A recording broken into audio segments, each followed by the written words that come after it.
Hi and welcome back to another quick guide today. I'll teach you how to fix iPhone keyboard language. If your iPhone keyboard is using the wrong language or keeps switching unexpectedly, you can change the keyboard settings in just a few minutes. iPhone allows you to add, remove, or reorder keyboard languages to match your preferences. Follow these steps to fix your keyboard language and make typing easier. First, open the Settings app on your iPhone and tap the General. Select Keyboard. Tap Keyboards to view your installed keyboard languages. Check whether your preferred keyboard language is listed. Tap Add New Keyboard if your preferred language is missing.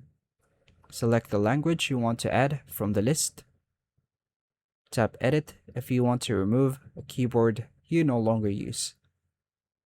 Tap the Remove or the minus button next to the unwanted keyboard, then confirm the removal. Drag your preferred keyboard to the top of the list to make it the default, and tap the Check button. Open any app with a text field to test the keyboard. Tap the globe key on the keyboard to switch between installed languages if needed. Restart your iPhone if the keyboard language still does not display correctly after updating the settings. Finally, update your iPhone to the latest version of iOS if the issue continues after troubleshooting. And that's all for now, folks. Thank you for watching.